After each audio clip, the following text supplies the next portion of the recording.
যদুনাথপুর খাল পুনর্খনন কর্মসূচির উদ্বোধন করলেন প্রধানমন্ত্রী তারেক রহমান। মানহানির মামলায় আগাম জামিন পেলেন কুষ্টিয়া ৩ আসনের জামায়াত এমপি আমির হামজা। দেশের ১৩ অঞ্চলে ঝড় ও বজ্রসহ বৃষ্টিপাতের আভাস, নদীবন্দরে সতর্কতা জারি। শেষ দফা ভোটের আগে পশ্চিমবঙ্গের উত্তর ২৪ পরগনায় তৃণমূল বিজেপির তুমুল সংঘর্ষ, সিআইএফ জওয়ান গুলিবিদ্ধ। এবং অর্থনৈতিক মন্দা সত্ত্বেও ২০২৬ ফুটবল বিশ্বকাপের অর্থ পুরস্কার বাড়ানোর কথা ভাবছে ফিফা।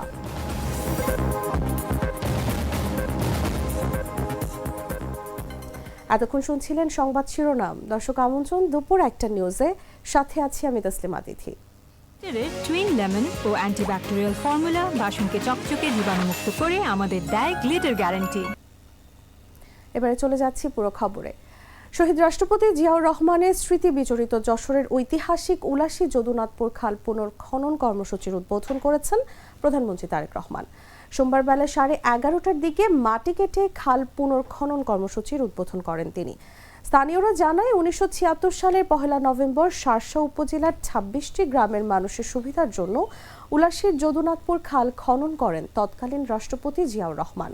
পরবর্তীতে খালটির নাম হয়ে যায় জিয়া খাল। এলাকার কৃষি জমিতে সেচ সুবিধার জন্য এই খালটি খনন করা হয়। উলাসীতে পরবর্তীতে অনেক প্রকল্পও নেওয়া হয়, যদিও মাঝপথে এসব প্রকল্প থমকে যায়। পরে এদিন দুপুরে জেলা প্রশাসক আশিক হাসান খালটি পরিদর্শন করে এলাকাবাসীর সঙ্গে মতবিনিময় করেন। আশিক বলেন, দীর্ঘ ৫০ বছরে উলাসী যদুনাথপুর খাল সংস্কার না করায় অস্তিত্ব সংকটে পড়েছে। সেই খাল পুনর্খনন উদ্যোগ নিয়েছে সরকার। ৫০ বছর আগে জিয়াউর রহমানের নিজ হাতে কোদাল নিয়ে খনন করা সেই খালটি পুনর্খনন কাজের উদ্বোধন করলেন প্রধানমন্ত্রী তারেক রহমান।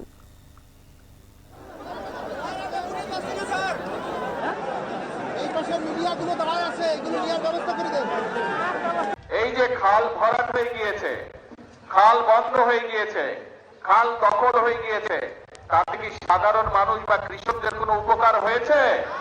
কোনো উপকার হয়নি। এখন আজকে আমি এই খালটি আবার পুনর্খনন করতে গত প্রায় ৫০ বছর আগে শহীদ রাষ্ট্রপতি জিয়াউর রহমান খালটিকে খনন করেছিলেন এবং এই খাল খনন করার ফলে আজকে যদি আমরা ইনশাল্লাহ আবার এই ৪ কিলোমিটার এই খাল, আমরা এই ৪ কিলোমিটার খাল ইনশাল্লাহ পুনর্খনন করব। পুনর্খনন করলে এই খালে এই এলাকার মানুষ পানি পাবে। দেশের ৫ অঞ্চলে ৮০ কিলোমিটার বেগে ঝড়ের সতর্কতা জারি করেছে আবহাওয়া অধিদপ্তর। ঢাকা সহ ৮ অঞ্চলে ৬০ কিলোমিটার বেগে দমকা হওয়ার সঙ্গে বজ্রবৃষ্টির আশঙ্কা রয়েছে। নদীবন্দরগুলোকে ২ ধাপে সতর্ক সংকেত দেখাতে বলা হয়েছে। বিস্তারিত জাগো ডেস্ক রিপোর্টে।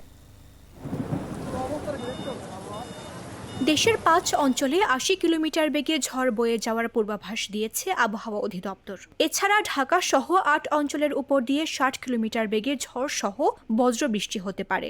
সোমবার সকাল ৯টা থেকে সন্ধ্যা ৬টা পর্যন্ত অভ্যন্তরীণ নদীবন্দরগুলোর জন্য দেওয়া এক বিশেষ সতর্কবার্তায় এসব তথ্য জানানো হয়েছে। আবহাওয়া অফিস জানিয়েছে, রংপুর, বগুড়া, টাঙ্গাইল, ময়মনসিংহ এবং সিলেট অঞ্চলসমূহের ওপর দিয়ে পশ্চিম অথবা উত্তর পশ্চিম দিক থেকে ঘন্টায় ৬০ থেকে ৮০ কিলোমিটার বেগে অস্থায়ীভাবে দমকা অথবা ঝড়ো হাওয়া বয়ে যেতে পারে। সেই সঙ্গে বৃষ্টি অথবা বজ্রসহ বৃষ্টি হতে পারে। এসব এলাকার নদী বন্দরগুলোকে ২ নম্বর নৌ হুঁশিয়ারির সংকেত দেখাতে বলা হয়েছে। এছাড়া ঢাকা, মাদারীপুর, ফরিদপুর, কুষ্টিয়া, নোয়াখালী, বরিশাল, চট্টগ্রাম এবং কক্সবাজার অঞ্চলসমূহের ওপর দিয়ে একই দিক থেকে ঘন্টায় ৪৫ থেকে ৬০ কিলোমিটার বেগে অস্থায়ীভাবে ঝড়ো হাওয়া বয়ে যেতে পারে। সেই সঙ্গে বৃষ্টি অথবা বজ্রসহ বৃষ্টি হতে পারে। এসব এলাকাগুলোর নদীবন্দরগুলোকে ১ নম্বর সতর্ক সংকেত দেখাতে বলা হয়েছে। মানহানির মামলায় আগাম জামিন পেয়েছেন কুষ্টিয়া ৩ আসনের জামায়াতের সংসদ সদস্য মুফতি আমির হামজা। এই মামলায় গ্রেফতারি পরোয়ানা জারির প্রেক্ষাপটে উচ্চ আদালত থেকে আগাম জামিন পান তিনি। সোমবার হাইকোর্টের একটি দ্বৈত বেঞ্চ শুনানি শেষে তার জামিন মঞ্জুর করেন। এর আগে ২৬ মার্চ বিদ্যুৎ, জ্বালানি ও খনিজ সম্পদ মন্ত্রী ইকবাল হাসান মাহমুদ টুকু 1971 সালের মহান মুক্তিযুদ্ধের বীর মুক্তিযোদ্ধাদের সম্মান জানিয়ে একটি বক্তব্য দেন। সেই বক্তব্য ঘিরে কুষ্টিয়া সদর উপজেলার হাটজ হরিপুর বড় জামে মসজিদে জুমার নামাজের খুতবার আগে আলোচনায় তাকে নিয়ে মানহানির মন্তব্যের অভিযোগ আসে আমির হামজার বিরুদ্ধে। পরে 2রা এপ্রিল সিরাজগঞ্জে আমির হামজার বিরুদ্ধে মামলাটি করেন জজ আদালতের অতিরিক্ত পাবলিক প্রসিকিউটর ও জেলা আইনজীবী সমিতির সাধারণ সম্পাদক অ্যাডভোকেট হুমায়ুন কবির। এই মামলায় ওই দিনই আদালত আমির হামজার বিরুদ্ধে সমন জারি করেন। সঙ্গে সঙ্গে 21 এপ্রিল আদালতে হাজির হওয়ার নির্দেশ দিয়েছিলেন। তবে তিনি নির্ধারিত তারিখে আদালতে উপস্থিত না হওয়ায় তার বিরুদ্ধে গ্রেফতারি পরোয়ানা জারি হয়।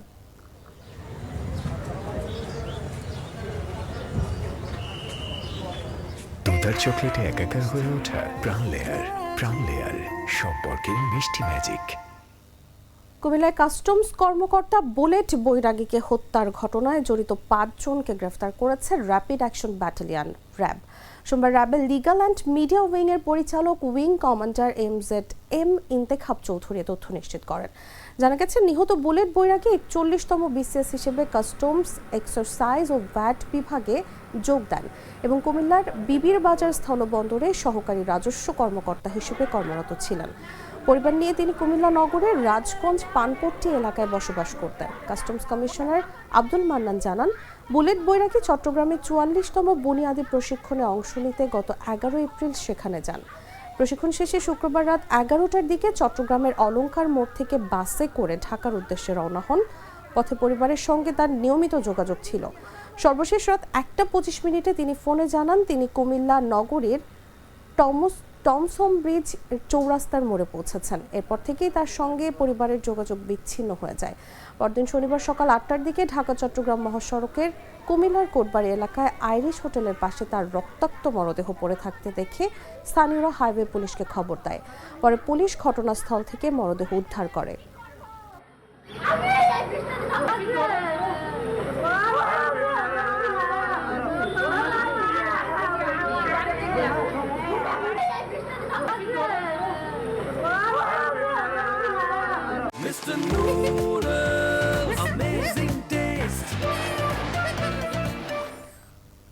জানাবো আন্তর্জাতিক সংবাদ।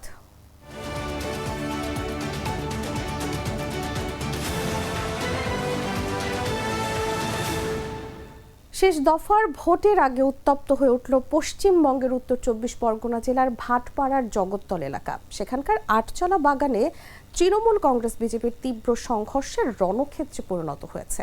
জগদ্দল থানার সামনে তৃণমূল ও বিজেপি কর্মীরা মুখোমুখি সংঘর্ষে জড়িয়ে পড়েছে। জানা গেছে, গেল রোববার জগদ্দলের বিজেপির প্রার্থী সাবেক পুলিশ কমিশনার রাজেশ কুমার জগদ্দল থানায় বেশ কিছু দুষ্কৃতীর বিরুদ্ধে অভিযোগ জানাতে যান। সে খবর পেয়ে তৃণমূল কংগ্রেসের কর্মী সমর্থকরা জগদ্দল থানায় গিয়ে বিক্ষোভ দেখান। কিছুক্ষণের মধ্যে ব্যারাকপুরের সাবেক সংসদ সদস্য, বর্তমানে নোয়াপাড়ার বিজেপির প্রার্থী বাহুবলী নেতা অর্জুন সিং সেখানে উপস্থিত হলে থানার সামনেই দুপক্ষের মধ্যে সংঘর্ষ শুরু হয়। অশান্তি থামাতে পুলিশ লাঠিচার্জ করে। পরিস্থিতি কিছুটা শান্ত হলেও গভীর রাতে ভাটপাড়ার বিজেপির প্রার্থী পবন সিং এর বাড়ি লক্ষ্য করে ছোড়া হয় বোমা এবং চালানো হয় গুলি। এতে পবন সিং এর নিরাপত্তায় থাকা CIF এর এক জওয়ানের পায়ে গুলি লাগে। তাকে উদ্ধার করে স্থানীয় হাসপাতালে নিয়ে যাওয়া হয়েছে। আমি দেখছি, বলতে হবে। স্ট্রিট কর্নার মিটিং করছিল, ওখানে TMC লোক এসে ঝামেলা করেছেন, এই জন্য কালকে থানা ঘেরাও করে কমপ্লেন করেছে। IC বলেছেন দেখছে, এখনো দেখছে। আজকে যখন আমি আসছিল আমার স্ট্রিট কর্নার মিটিং করার পরে আমি যখন ফিরছিল বাড়ির মধ্যে, দেখছি ওখানে ওই সব লোক, যেসব লোক কালকে ঝামেলা করেছে ওসব ঘুরছে। কোথায়? থানার সামনে? থানার সামনে ঘুরে প্রতিবাদ করছে। যার উপরে কমপ্লেন করেছে এখনো ঘুরছে, ও নিজেই গিয়ে করছে, প্রতিবাদ করছে। এখন কি বোমগুলি চলেছে? এখন চলাচ্ছে, এই জন্য তো আমার লোককে লেগে গেছে, আমার সিকিউরিটিকে লেগে গেছে। দেখুন, আপনি ব্লাড তো দেখতে পারবেন। গাজায় ইসরায়েলি অবরোধ ভাঙতে গ্লোবাল সমুদ ফ্লোটিলার বৃহত্তম নৌবহর যাত্রা শুরু করেছে, যেখানে 70টি জাহাজ এবং 1000 অংশগ্রহণকারী রয়েছে। মানবিক সহায়তা পৌঁছে দেওয়ার এই মিশনে আন্তর্জাতিক সংস্থার সংসদ সদস্যদের সমর্থনও যুক্ত হয়েছে। একে বৈশ্বিক কূটনৈতিক চাপের নতুন ধাপ হিসেবে দেখছেন আয়োজকরা। বিস্তারিত জাগো ডেস্ক রিপোর্টে।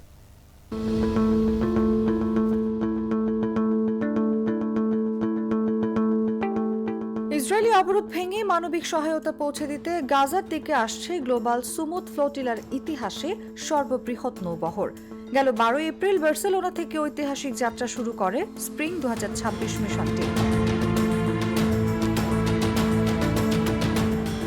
এই মিশনে প্রায় 70টি জাহাজ এবং 70টি দেশের প্রায় 1000 অংশগ্রহণকারী রয়েছে। এটি সেপ্টেম্বর 2025 সালের আগে মিশনের তুলনায় অনেক বড়, যেখানে 42টি নৌযান এবং 462 জন অংশগ্রহণকারী ছিলেন।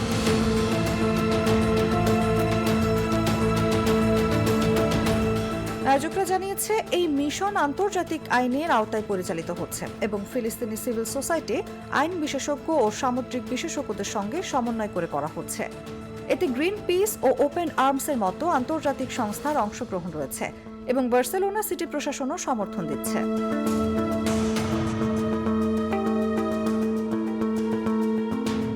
গ্লোবাল সুমুদ ফ্লোটিলার বোর্ড সদস্যরা আনাদোলু এজেন্সিকে জানিয়েছে, তুর্কি প্রতিনিধি দল এই উদ্যোগের অন্যতম গুরুত্বপূর্ণ অংশ। তারা জানান, তুর্কি প্রতিনিধি দল শুধু বহরের প্রশাসন ও সমন্বয়ই নয়, ভূমধ্য সাগরীয় বন্দরগুলোতে জাহাজ প্রস্তুতিতেও আর্থিক সহায়তা দিয়েছে। এছাড়াও গেল 22 এপ্রিল ব্রাসেলসে অনুষ্ঠিত গ্লোবাল সুমুদ পার্লামেন্টারিয়ানস কংগ্রেসে তুরস্কের ক্ষমতাসীন ও বিরোধী উভয় দলের 10 জনের বেশি সংসদ সদস্য অংশ নেন, যা এই মিশনের কূটনৈতিক অংশ হিসেবে কাজ করছে। ওই বৈঠকে বিশ্বের বিভিন্ন দেশের আইন প্রণেতারা নিজ নিজ সংসদে গাজায় গণহত্যা বন্ধ, ফিলিস্তিনের অবরোধ প্রত্যাহার, ইসরায়েলের আন্তর্জাতিক আইন মানা নিশ্চিত করা এবং আন্তর্জাতিক অপরাধ বিচার ব্যবস্থাকে সক্রিয় করার দাবি তোলার বিষয়ে একমত হন।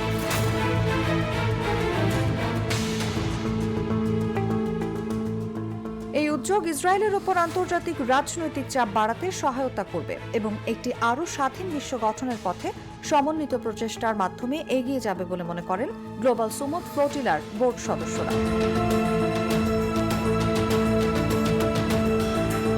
গ্লোবাল সুমুদ ফ্লোটিলা গাজায় ইসরায়েলের অবরোধ ভাঙা, মানবিক সহায়তা পৌঁছে দেয়া এবং সেখানে চলমান পরিস্থিতির প্রতি আন্তর্জাতিক দৃষ্টি আকর্ষণের লক্ষ্য নিয়ে গঠিত হয়েছে। 2025 সালে বিভিন্ন দেশের এনজিও প্রতিনিধি, কর্মী ও স্বেচ্ছাসেবীদের উদ্যোগে এটি গঠিত হয়। বর্তমানে এটি গাজার উদ্দেশ্যে দ্বিতীয় মিশন শুরু করেছে। নিউজ ডেস্ক, জাগো নিউজ। এক সপ্তাহ যেতে না যেতেই আবারও শক্তিশালী ভূমিকম্পে কাঁপল জাপান। সোমবার ভোরে দেশটির উত্তরাঞ্চলীয় দ্বীপ হোক্কাইদোতে এই কম্পন অনুভূত হয় বলে জানিয়েছে জাপান আবহাওয়া সংস্থা। রিক্টার স্কেলের মাত্রা ছিল 6.2।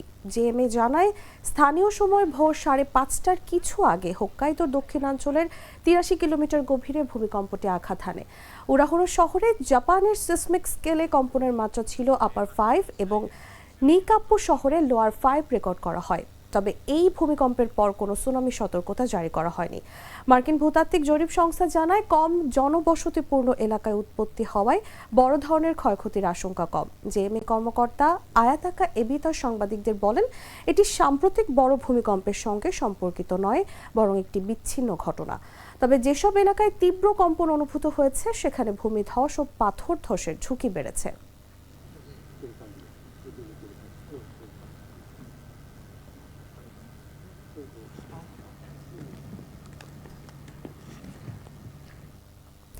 পশ্চিম আফ্রিকার দেশ মালিতে দেশজুড়ে সমন্বিত হামলায় নিহত হয়েছেন প্রতিরক্ষা মন্ত্রী সাদিও কামারা। রোববার এক বিবৃতিতে বিষয়টি নিশ্চিত করেন সরকারি মুখপাত্র ইসা ওসমান কুলিবালি। সরকারি সূত্র জানায়, রাজধানী বামাকোর কাছাকাছি সামরিক ঘাঁটি শহর কাতিতে নিজের বাসভবনে হামলার সময় কামারা নিহত হন। শনিবার দেশজুড়ে চালানো একাধিক হামলার অংশ হিসেবে তার বাড়িতে আত্মঘাতী গাড়ি বোমা হামলা চালানো হয়। হামলায় কামারার দ্বিতীয় স্ত্রী ও 2 নাতিও নিহত হয়েছেন বলে জানিয়েছে বার্তা সংস্থা এএফপি। কামারা ছিলেন 2020 ও 2021 সালের সামরিক অভ্যুত্থানের পর গঠিত মালি সরকারের অন্যতম প্রভাবশালী ব্যক্তি। দেশটির ভবিষ্যৎ নেতা হিসেবেও দেখা হচ্ছিল তাকে। তার মৃত্যু দেশটির সামরিক নেতৃত্বের জন্য বড় ধাক্কা হিসেবে বিবেচিত হচ্ছে। এই হামলার দায় নিয়েছে আল কায়েদা সংশ্লিষ্ট সংগঠন জামায়াত নুসরাত আল ইসলাম ওয়াল মুসলিমিন এবং তুয়ারেগ বিদ্রোহী গোষ্ঠী আজাওয়াদ লিবারেশন ফ্রন্ট।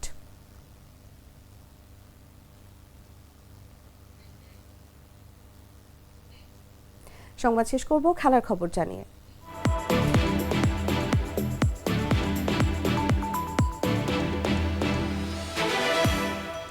বেশি দিন আর বাকি নেই ফিফা ফুটবল বিশ্বকাপের। প্রতিনিয়তই সেই বিশ্বকাপকে সামনে রেখে কোনো না কোনো খবর বের হচ্ছে, যা তৈরি করছে বিশ্বব্যাপী ছড়িয়ে ছিটিয়ে থাকা ফুটবল ভক্তরা। 2026 ফুটবল বিশ্বকাপকে সামনে রেখে অর্থনৈতিক মন্দার মাঝেও অর্থ পুরস্কার বাড়ানোর কথা ভাবছে বিশ্ব ফুটবলের নিয়ন্ত্রক সংস্থা ফিফা।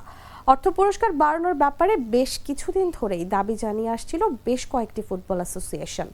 আগামীকাল ভ্যানকুভারে অনুষ্ঠিত হবে ফিফা কাউন্সিল। জানা গেছে সেখানে এক সভায় এই পরিকল্পনা অনুমোদিত হবে। ফিফার এক মুখপাত্র বার্তা সংস্থা প্রেস অ্যাসোসিয়েশনকে বলেন, 2026 বিশ্বকাপে অংশগ্রহণ করা সব দলের আর্থিক অনুদান এবং 211 সদস্য দেশের ফুটবল অ্যাসোসিয়েশনের জন্য উন্নয়ন তহবিল বাড়ানোর প্রস্তাব অন্তর্ভুক্ত রয়েছে।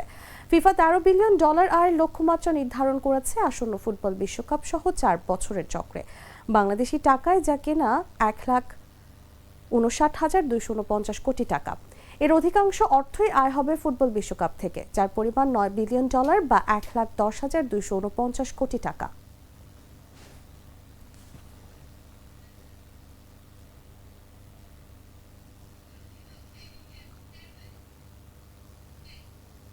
দর্শক, সংবাদ শেষ করার আগে শিরোনামগুলো জানিয়ে দিচ্ছি আরো একবার।